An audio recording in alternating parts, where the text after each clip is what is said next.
hello. I know I'm talking like that. I've been using like a baby voice lately. I feel like, which I think is a good thing because I'm using it with myself, and I feel like that's I don't know. There's this saying. It's not actually a saying.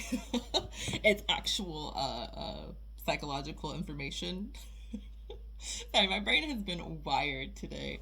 Words are a bit a bit hard right now. Um, but when it comes to couples that talk to themselves or talk to each other utilizing like baby voices and baby talk, so there's couples people tend to be like grossed out by who are just like talk to each other in these baby voices. That is actually a good thing. Statistically, it's been shown, and statistics, whatever. Statistically, it's shown those couples who actually utilize baby talk with each other have like stronger, healthier relationships and longer lasting relationships. And I have this theory. The reason why that is because the reason why like couples even engage in it and the reason why it leads to longer, stronger, healthier relationships is because when that's happening, it's each person's inner child coming out and talking and playing with each other. So it's like your inner children are like, they feel safe to be around that person. And it's like, it brings out the inner child in both of you, which is like who we are at our core when we're our most vulnerable, when we feel the most safe. So our inner child comes out to play. And I think that's such a beautiful thing. So I think the reason I've been doing that more recently is because I'm starting to, I guess, interact with my own inner child in a new way that's more deep. It's continuing to grow. And so I think that's the reason I'm starting to do that. And it started with, I'd say, like, we have to, like, really work on our mindset when it comes to self-talk because it's so easy to get down on ourselves. And oftentimes we don't even realize when we're doing it. It's so quiet in the back of our head. It's actually loud. It screams at us, but it can also be really subtle and quiet, especially for like performing a task or something that requires our attention. We might not even realize we're getting down on ourselves. Example for myself personally, and this is like one of the reasons I took this class, is I started a dance class. It's a short intro series, but something completely new to me. I had never, I just signed up in the middle of the night one night. I was like, I'm going to do it. It's going to be great for my sacral chakra. I'm going to like work on it. It's going to be so much fun. It's going to be new. It's going to be exciting. And I remember the first day, maybe even the second day, first or second class, and I just like was consciously tuning in to the negative self-talk that would try to pop up and be like, oh my god, you look so stupid, you look so silly, you're doing it wrong. Like just all that stupid little chatter that likes to pop up in our minds, which is our ego, is what's happening. And so, you just have to constantly be aware of that and counter it and do the opposite. You're like, oh, you're doing great. I can't believe you're out here trying this. You're putting yourself out there. You're trying something new. Who cares if you look silly? Like, you're going to get it. This is your first time. You've never done this. Just counteracting it. And so that happens constantly in the day-to-day when we're just moving through life. And we have to remember how important that self-talk really is because it's connected to everything else. If you're not able to talk to yourself with love and kindness, how are you going to be able to talk to others with love and kindness? You're not going to be able to do it. You're going to be more prone to judging others if you're constantly critiquing and criticizing yourself. You know what I'm saying? So I just want to throw that out there. I don't even know where I just went. Where were we talking about? The inner child. I don't even this is just taking off. Okay. I started this video with no intention of what I was going to say, and so it's just like cracking me up that it's like I just started talking about inner child stuff very quickly, very suddenly. I just felt called to sit down. And so anyways, there's that. But that's my theory when it comes to the inner child in couples. I think we're like, we feel safe and secure in those relationships, and so our inner children come out to play with each other. We're literally helping each other heal on an even deeper level by doing that. And it's so beautiful. And it might be nauseating to some folks, but that's just because you're feeling pain. You're feeling hurt. You're feeling a little envious, even though you might deny it. Oh, man. It's cute, though. It it really is cute. You gotta admit it. It's adorable. And like the more I do it with myself, like just instinctually, I don't even know. It's just like the more I have practiced like just the positive self-talk, the more that babying voice has come out with myself recently. And I sometimes get annoyed with it. I'm like, why am I doing that? And I'm like, no, it's adorable. It's cute. Like, why not? So really, if that's something that you need to hear, if that's something that you've noticed that you really struggle with, really start honing in on working on that, because it's going to help you in a big way. It's the little things that add up to like this huge shift, right? We don't just like get handed a few tools and then do them for a week and then like or a month and we're just like done and healed and good. That's not how it works. It's just like you have to be consistent and implement little things over the course of time as you're introduced to them.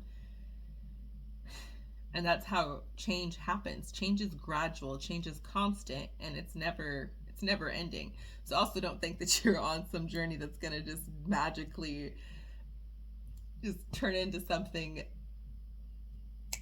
from the drop of a hat. And it might feel like that. It probably will feel like that, honestly.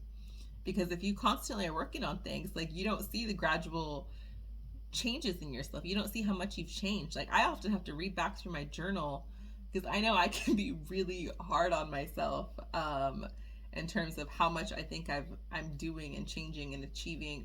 I don't even like that word. But how much I'm doing and like the practices that I want to get down and the hobbies that I want to like tune into more and give more of my energy and attention to. And it's just like, babe, one day at a time. You only can do one thing at a time. Just focus on what feels good in the moment and just flow from there. Like that's going to lead you to where you want to go every time. And letting go of the concept of time, which I have personally done. Y'all, I ask every day what day it is and try to like, people will be like, oh, when did you do that? I'm like, I don't know.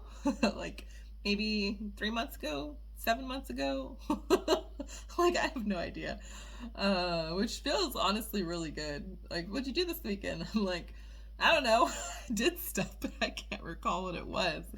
Because you just kind of really get into that state of like flowing, and it's just you're not thinking about anything in the present or in the future or in the past. You're kind of just in that moment, in every moment. So it's like when your weekend's over and you're back to your regular job for now. It's like you really can't like recall. It's difficult, or like you got to sit down and really think about it and go back in the past, which also requires you to go step back into the past. And when you're constantly focusing on being in the now, that can in itself become more difficult, in my experience at least. I don't know if this is hitting home with anyone else, if you guys have experienced that, but it's something I'm experiencing more and more. But self-talk is self-love, you know. These are like everything goes back to self-love, you guys. If you're not able to talk to yourself with love and kindness, it's because you're lacking love for yourself on that deep, intuitive, spiritual level. Like you have to be able to show yourself love, and there's so many different ways that we can embody and show ourselves love. And I think oftentimes we mix up self-care and self-love, and I'm not sure if I've said this in a previous video before. If I have, that's okay. But like the idea of self-care, I think people often see as self-love, and it's just like no. Like self-love is its own thing. Self-care can be an aspect of self-love, right? But self-care in itself is something that you're doing to alleviate like stress from your life, or like give yourself a second to catch your breath, or like treating yourself, right? Self-love isn't about treating yourself. Self-love is about what you deserve, what you're owed to yourself. That's it. And there are so many different ways, like going back to that really quick, what you deserve. For instance, I remember I never really got flowers in my last relationship, right? And really in my life overall, like on a handful of occasions I have for birthdays. But it was something, I'm someone, I love flowers so much, you guys. I love plants. They're the best thing ever. Flowers especially get me for some reason. I'm not someone who can name all of them, but like that the level of excitement and joy and pure happiness that runs through my entire body when I just get to look at, I love the springtime. Anyways, I was at Trader Joe's and I was buying a couple things of flowers. One was for my altar, but one was for myself, just to like put in the house. And I remember going through the checkout line, and the guy's like, "Oh, are these for somebody, or like are these? Are you treating yourself?"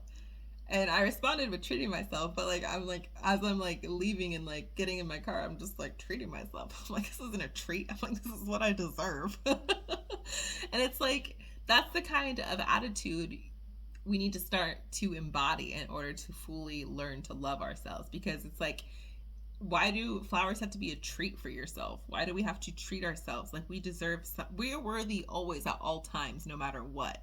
You know what I'm saying? And so it's not treating yourself, it's just a matter of what you deserve. It's showing yourself love.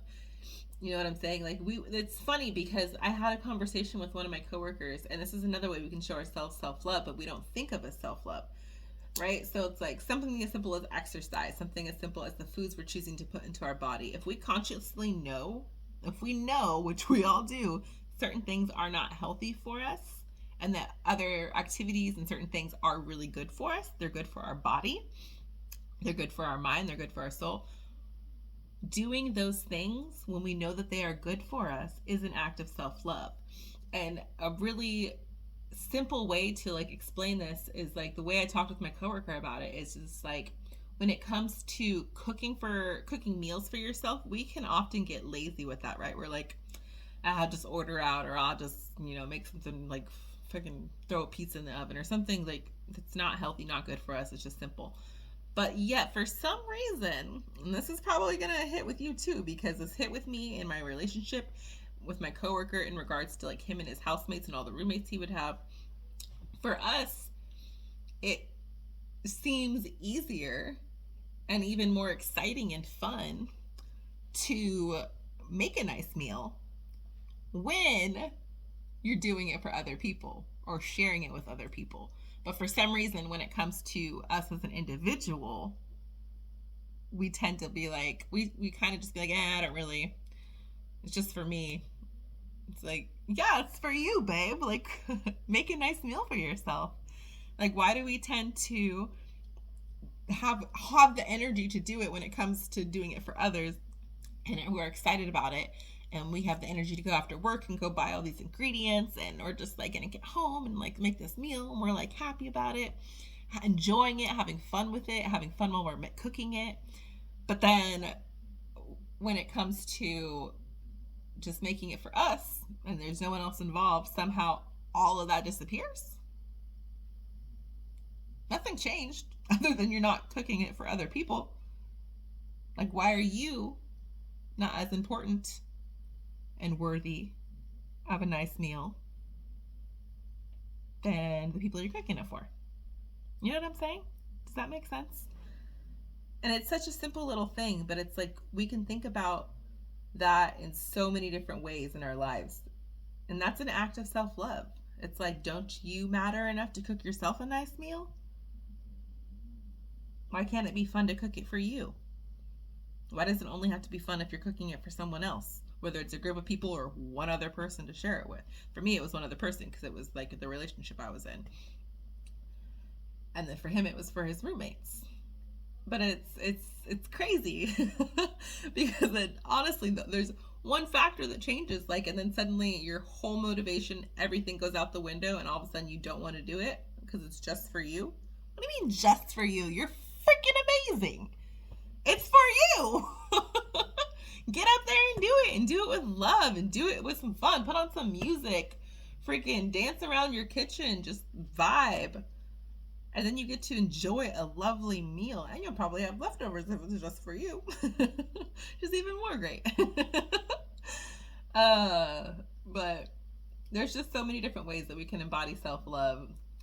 It's like the way I like to think about it is as if you know something is or is not good for you and you're not doing it for yourself. And I'm not saying you have to like all of a sudden have all these habits and all these things going and just do them, right? Because it does take time and practice, and things have to, like, you have to slowly get consistent with things, and there's a lot of other work that goes along with it. But the fact of the matter is there are so many different ways we do not show ourselves love. We do not embody self-love. And it's funny because so many people will hear the term like self-love. Like if I were to ask you, like random person on the street ask you like, hey, like can I ask you a question? Do you love yourself? Like how are you going to respond to that? Are you going to immediately respond and be like, what are you talking about? Of course I love myself. Is it going to make you feel a little, oh, there's an ant on the screen. That's a good sign. Is it going to make you feel, I was on the phone, sorry. Is it going to make you feel like kind of uncomfortable, uneasy? You know what I'm saying? And I feel like it's something that if you're asked, most people I don't think are just going to go, oh, of course I do. And if they are, I think that you're lying to yourself. And I'm not saying you. I think we lie to ourselves if we say yes right away. And I think it's easy to do because it's like, it seems like a silly question because it's like, I'm me. Like, do I love myself? Like, what are you talking about? Like, of course I love myself. I love my sisters. I love my mom. I love my dad. I love my cousins. I love my friends. Like, of course I love myself. It just seems like a silly question, but it's like, it's really not a silly question. It's a question that I think we're actually scared to be honest with ourselves about. Like, do we hold boundaries? Because that's also self-love. If you're letting someone walk all over you, if you're not having any boundaries, if you're always saying yes, if you're people pleasing constantly, right? You're doing it for other people, even though you don't want to do something, but you're still saying yes because it's going to make that other person happy and you don't want to let them down. But even though you really don't want to do it, you don't want to pick up that extra shift at work. You don't want to go meet that friend for dinner because you're exhausted and you're tired and you've had a long week, but you know it's going to let them down if you cancel last minute.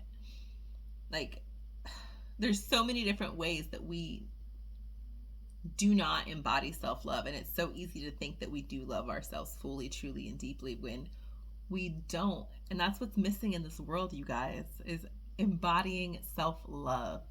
Because you can only truly love anyone else outside of yourself as much as you're willing to love yourself.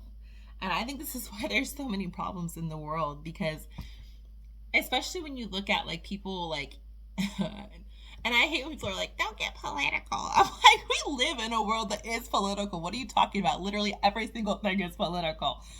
So I'm gonna say it. When you think about someone like Elon Musk, like, it's gonna sound insane, and I like felt crazy when this happened too. Like, what is happening? I have shed tears. I'm embarrassed almost to say this. I have shed tears on behalf of Elon Musk. Once, I don't even know what was happening. Like, I was just having a bunch of thoughts and really thinking about things and realizing, like, the reason he is the way he is, and a lot of these different millionaires, billionaires, whatever, are how they are, is because they're really sad inside, you guys. They're truly, deeply sad, and they are missing that self-love big time, and they are trying to make up and compensate for it in other ways, and it's just continuing to make them feel empty. Elon Musk is literally going to space. Like, this mother trucker is like hurt. He's hurt inside, and he's trying to find some way to fill that void that is there, and he's not going to be able to do it because he has to go inside to do it. He does not love himself. I don't know what that guy's childhood was like, but it's like, and then people like to like write people off because they have money, and people like to just hate on people, and it's just like, the only reason you're doing that even is because you don't fully embody self-love. We judge others because we're judging something in ourselves, right? Like, and I know that sounds probably cliche, that probably sounds like I don't really know how to explain it, because it's like there's these concepts and things that we hear, but it's just like they take on a whole new meaning when you truly start to understand them and feel them and like see it. And the fact, and like really break it down. And I think because I'm so analytical, it like helps me to really get to that root. I wouldn't even say quickly, because there's so many times I feel like on the spiritual journey we often like think we get a concept, right? And we do, but then we'll come back around later. And I've seen someone else say this before, or like read about it or something, but like you'll come back around one more time, two more times, three more times, and like each time you're just getting this deeper and deeper understanding, and it's just like reblowing your mind, and you're just like, oh my god. Anyone else? I know I'm not alone. Oh man. But it's just like, because the world is missing so much love, like that's a huge problem. Like that's why we have so many issues, so much war, so much crime, like just so many terrible, awful things. It's because there's a lack of love on this planet for self. Because if you can truly love yourself fully, truly, and deeply, you can learn to love everyone else just as much. Like, and the world would be healed. Like, if people truly would work on themselves internally, like, truly do that and learn to embody self love, you guys, the world would be so beautiful. Can you imagine? Like, there wouldn't be anything horrible even happening. Like, it would just be a beautiful place. People would lift each other up constantly. Plus, if you learn to embody self-love truly, fully, deeply, it's just like you wouldn't even really need lifting up. You would just have support. Like people supporting you in like a lovely, lovely, loving way. And that's really all you would need, because like you're capable of lifting yourself back up out of anything, because you have learned to embody that self-love. Or maybe not just that. I guess that's not the only concept that would go into play there. You would need people to help lift you up, because hard things could still happen. People die, and those types of things. And even you could have all the self love in the world, but that's just not going to make that hurt less. But you'd have people lifting you up. If everyone embodied self love, no one felt judged, or like they're going to be like, because we like overanalyze every little thing. And I know I probably do this more than a lot of folks. Maybe we all do this. But it's just like, the tiniest little things sometimes we way overthink. It's just like, wait a second, why are we worried to speak up and like even like do something like nice, like compliment someone, right? That comes from a place of love. Why is it sometimes we hesitate to compliment someone? Like, oh, I really like their skirt. Oh, should I tell them I like their skirt?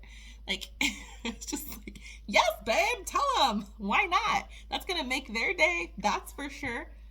I know I like getting compliments, and not in like a arrogant way. Like, I don't even have to say that, you know what? Because I know I'm not arrogant. And that's something I struggle with. Is I struggle with confidence oftentimes, because I am like, and this is something I'm constantly working on, is like, I don't want to be perceived as arrogant, because I know myself and I know I'm not.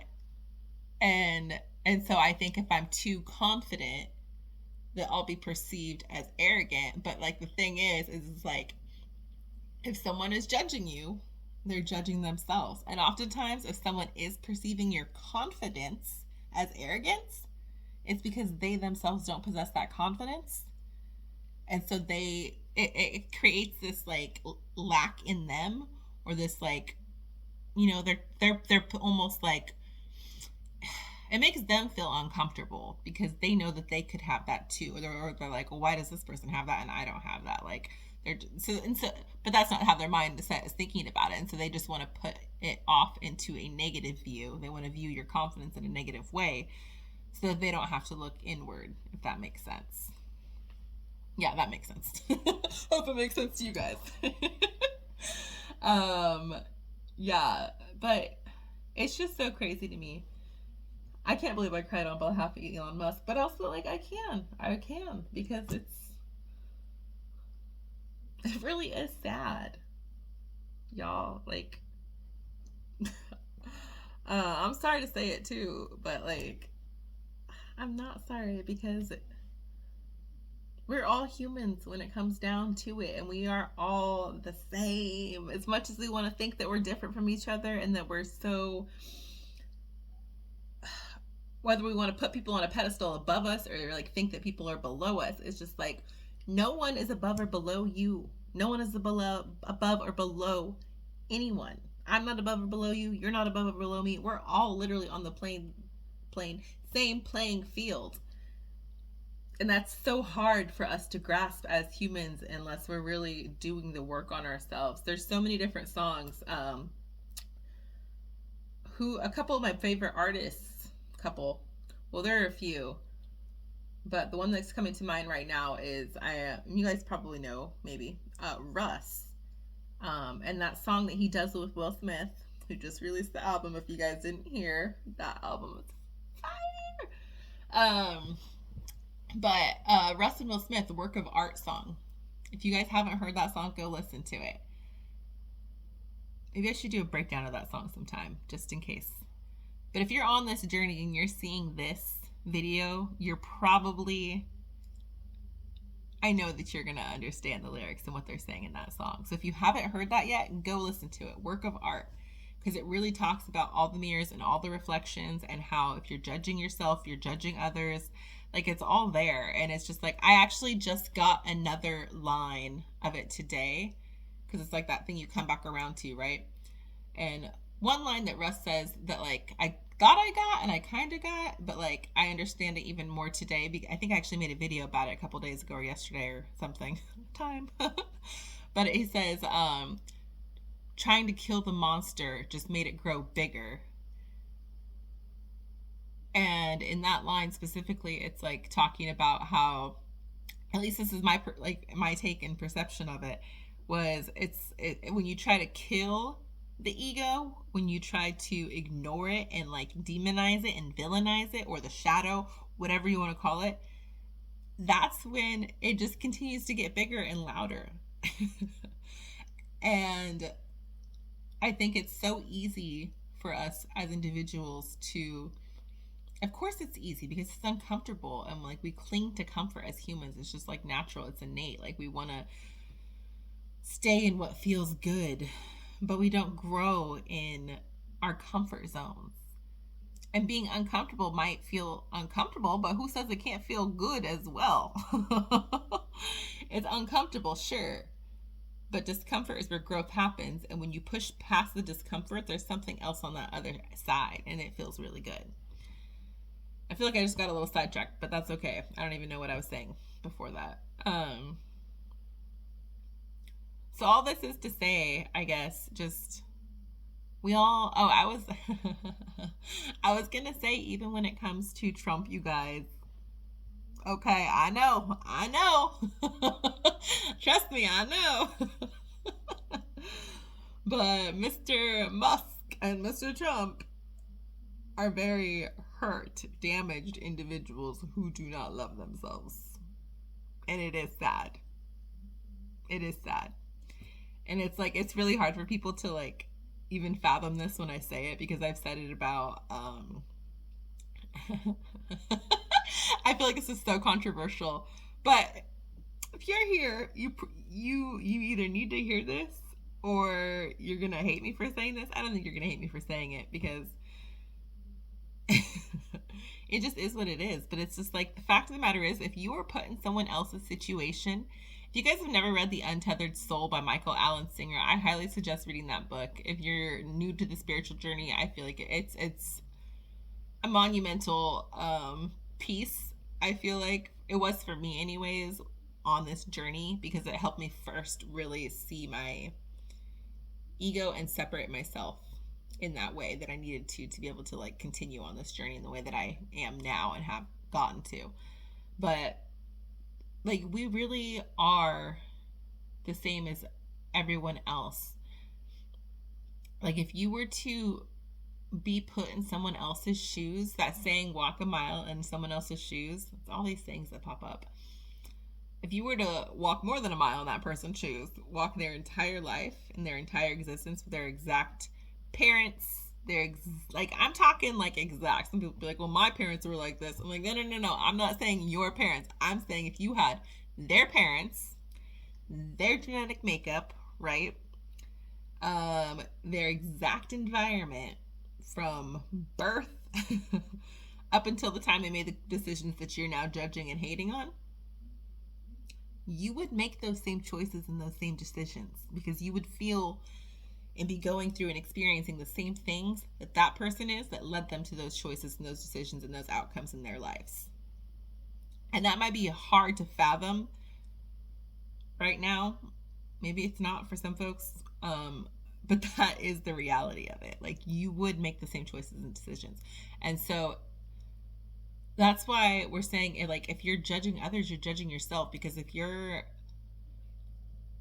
judging yourself for things still, and you're holding yourself hostage for things that you've done in your past that you maybe feel bad about,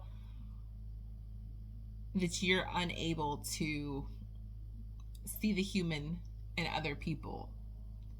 Maybe you don't truly forgive yourself some things you've done in the past, and that's what causes you to hold others to this standard, and almost like project. And not always, because obviously people like Trump and Elon are pretty interesting characters, but I don't care. They are sad individuals. They are sad individuals when it comes down to it. And this isn't to like excuse anything either, just to be clear. Like, this isn't being like, oh, we should give him a pass, because no, absolutely not.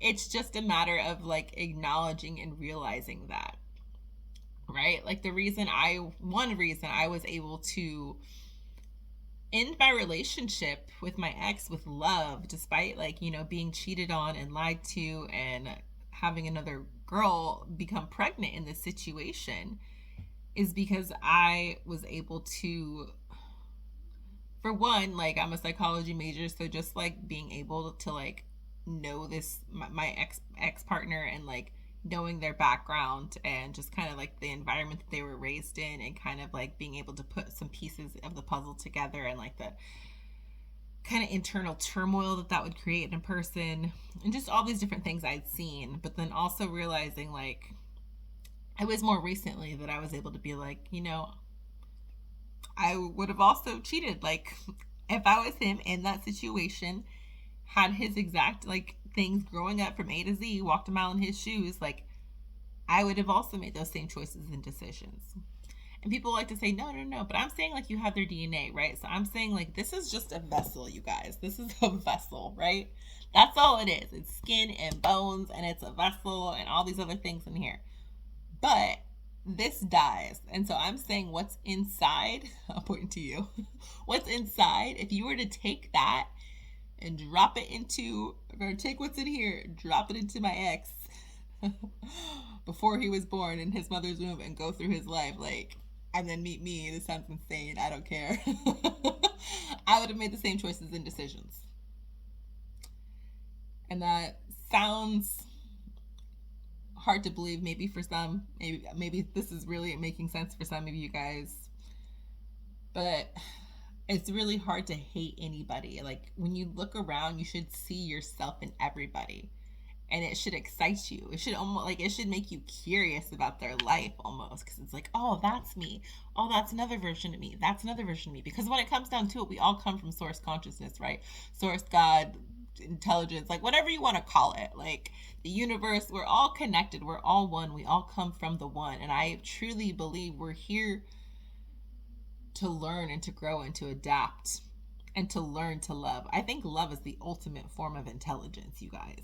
Because like, how stupid is it that, like, as a human race, like, we literally have all the resources in the world, on this earth. We have all the resources necessary to provide for every single person on this earth. And that's not like false. Like, that's literally a fact. You can go look it up. We have everything we need for everyone to have what they need. And think about, especially here in America, how much we throw away on a daily basis in regards to food and just all the waste. It's just like, we have all this technology. We can go to space. We can do all this stuff. But somehow we can't learn, like, to just love our neighbor, to provide food and housing for everyone. Like, it's insane. And I think it's because we lack love, and love is the ultimate form of intelligence. Like, it just doesn't make any sense to me. It's like, it's crazy. Y'all see what I'm saying here? Like, it's insane. It really is insane. But luckily for us, we're all moving in the right direction right now. Do you guys feel that anyway, by the way? Like, I feel, anyway. Wow, this is what I'm talking about. My brain is just like going a million miles an hour, especially after Will Smith's album released yesterday. Like, I was just like, oh, we just had the partial solar eclipse as well, so that's probably at play as well. Uh, but I definitely feel it and I see it every day, these small little things happening. And it's just like, I know they're all connected to the shift in the consciousness and the awakening that's happening. I have a coworker that just got a new job and it's doing something completely different. And this person had sworn adamantly up and down that they were going to stay at this place for the rest of their lives. And even though they're like miserable day in and day out, and it's not just tied to the job, but it's just like, here they are, moving up, moving out, and gave just a 3-week notice, but like they're gone. They're going to be gone. I'm so proud of them. And I just had another person who has voiced just some reflections and like knowing that they need to do some work on themselves and like starting to see that they need to go inside. And like, that's a beautiful thing. I just came from the herb shop, right? All natural stuff, people taking care of themselves. Like moving away from pharmaceuticals. And it's just like, it was the busiest I had ever seen it in there. I was just like, damn, everyone's out here getting their herbs and plants right now. This is a beautiful thing, you guys. And so many other ways I'm seeing it too. Like, I can't even, like, even Will Smith's album, like, when I heard his first 2 songs, Work of Art, and what was the other one I heard before that? Oh, the You Can Make It song. I heard those 2, and then I knew he was coming out with a spiritual album next. And I say spiritual, I mean like this kind of spiritual. And I don't care if like people, and that's the other thing, people have like a negative reaction sometimes to the word God, which I totally understand. I did too until probably maybe a month ago, 2 months ago. I don't know. But now I completely feel comfortable using that term because to me, it's all one, so it doesn't matter. Use whatever term you want to use. So if people like hear songs that sound Christian or sound like they have some specific whatever, they tend to like shy away from it and think it's like religious. But it's, for me, I'm just like, I understand that it's all one, it's all connected, so it really don't even matter. But that album coming out, I just knew he was going to come out with a spiritual album. And then he had Tantrum with Joyner Lucas. And I love that. Oh my God, y'all, him talking about the inner child. Beautiful, man. So I've been jamming to those albums. I've been jamming to the new album the last couple of days. And I've just been riding this high right now. And I know not to attach to the highs because if we attach to the highs, right? If I like pretend like this state, and maybe it will, maybe it won't, probably won't, but who knows? But attaching to something, attaching to anything, attaching to a state, attaching to a person, attaching to a place, a job, anything, it's complacent and it's trouble. Okay, we don't attach to the highs. It's an experience to be enjoyed in the moment. And that's what we should be doing each and every day, each and every moment, just enjoying whatever state we're in. If you start feeling low energy, enjoy it, whatever, sit in it. If you start feeling a little sad, sit in it. Don't avoid sadness. I can tell you that from experience. Oh, man. There's another video about that if you're curious what I'm talking about. Don't avoid your feelings. Don't repress, shove down sadness. And not even necessarily shoving it down. Don't what's the word? What was it? I'm very analytical, as I've said, so it's like I was what's the word? I was being very logical about it. So I would like recognize the sadness. And then I would just kind of logic my way out of it in a sense. As opposed to feeling it. The only emotion I would allow myself to feel like, nah, I see you're there, but you know what? Actually, things are going to get better and we're just going to keep trusting and XYZ. So you don't need to be felt, but I know you're there. All right, cool. Bye-bye. Don't do that. Don't do that. Feel all your emotions. Feel them. And that's the other thing is it's just like, sometimes it takes more than just feeling them, because sometimes we think we feel them, but it's just like you're on the surface of feeling them. to really sit in your emotions is completely, entirely different. Like, really sit in them. I'm talking like just letting go, sitting in that pain. And I guess for like, because it's uncomfortable.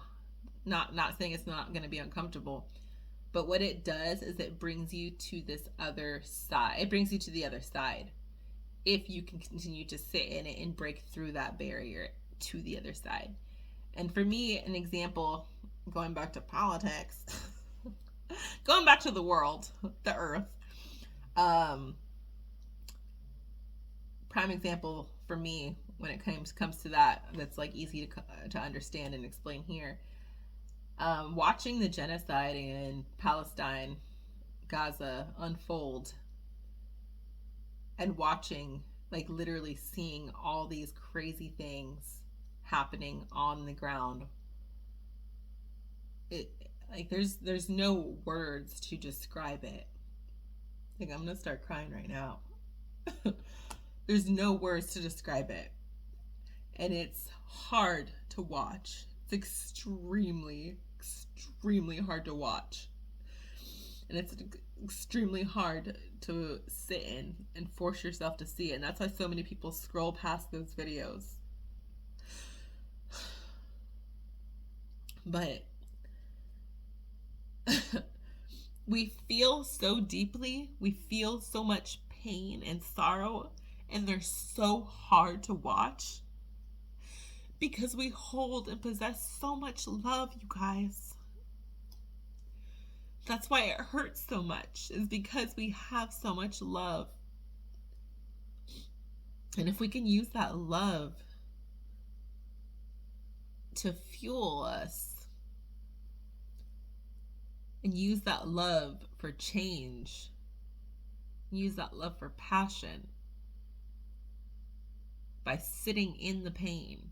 You have to sit in the pain. It just builds you up and makes you a stronger human. And I know so many people say, like, I just can't. I'm not saying do it every day. I'm not saying do it 24/7. But I am saying, like, you should be watching some of those. You should be sitting in that pain fully, at least a little bit. I think it forces us to reckon with our own humanity. I think it forces us to realize how much love we possess.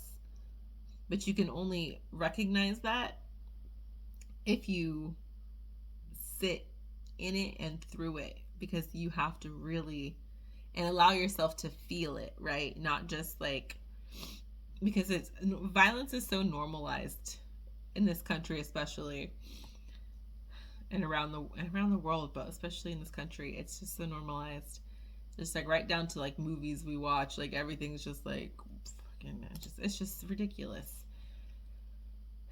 So watching those videos on the ground, seeing what's happening, recognizing that those are human beings who are literally laying their own lives on the line to even show us this kind of stuff, to show us what's happening so that we can try to do something about it, so that we can speak about it, so that we can stop it. It's like almost like a duty, right? It's like, how can I not? Because again, like, we are them and they are us. We were born into a different family, into a different country. But the reality is we are all the same. We are all one. And I have never seen a more, I wish there were words to describe, like, the love. That's really what it is. It's just like the love that I see in the Palestinian people. It reverberates like this resistance, this level of I wish there were words. Like, for instance, for me, like, I was struggled for a minute there with, like, I've always really wanted children, and at some point I was like, I don't even know if I want to bring bring children into this world. Like, it's so dark, it's so scary, like things are just getting worse. And then after watching the genocide unfold as it continues to happen, mind you, and seeing all these mothers and the children, and just how courageous and steadfast they all remain, right? Continuing to hold on to love, continuing to hold on to their faith through everything, and to continue to have children year after year, despite being in this conflict. We're not gonna for like decades. They continue to push, they continue to hold on and maintain their hope. They continue to have children. They're not going to stop having children. It's literally their homeland. It's literally their home. They're just not going to have children. Like, that's just giving up. That's literally giving up. Being like, well, I don't know if there's when the next war is going to start, so we're just not going to have kids because I don't want to bring them in. Like, that's literally giving up. So I'm saying this because they literally gave me the courage and like show, like, I don't even know how to describe it. Because of them, I do want my own children still.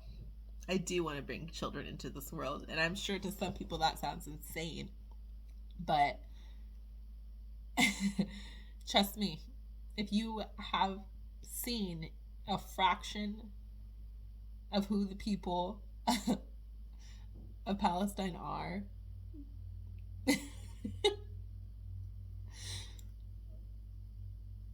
it's just so and inspiring feels like the wrong word too, because it's just like you're inspiring as you're like surviving a fucking genocide. Like,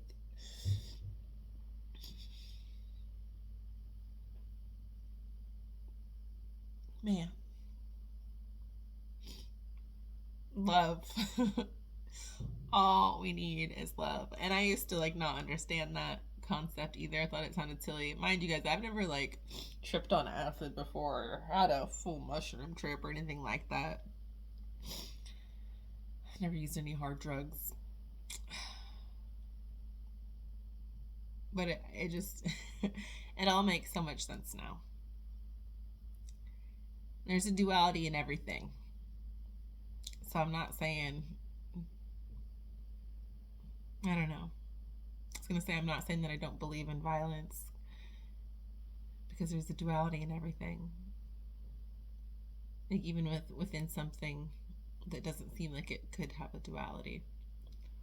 Like the ego, there's a duality in ego. You have like the insecure side of the ego, which is still the ego, where it's like you're worried about what people thinking about you, and you have the ego where it's like arrogance, where you think you're the shit and you're amazing and you're the best thing out there. Sorry, this video keeps refocusing and focusing for some reason. I think it's because the freaking light. Sorry. Oh my god, this is a long video. This is the longest one yet, you guys. Okay. I'm going to go ahead and post this then. If you watched this all the way through, thanks for sticking it out. You're a real one. And if you didn't, you're still a real one. I understand, trust me.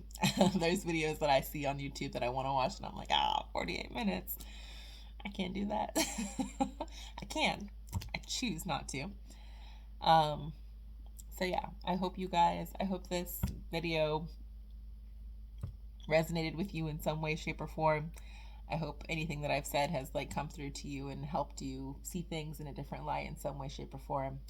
And if it has, then I've done my job. So that's all I can hope for. But just keep loving, keep being the light, keep shining a light, and continue to do the work on yourself, because that's the most that we can do, is continue to work on ourselves. The more we work on ourselves, the easier everything else becomes. That's all I'm going to say. Okay? I love you guys so much. I hope you have a freaking fantastic day, evening, night, whenever it is you're watching this video. And I will talk to you later. Okay, bye.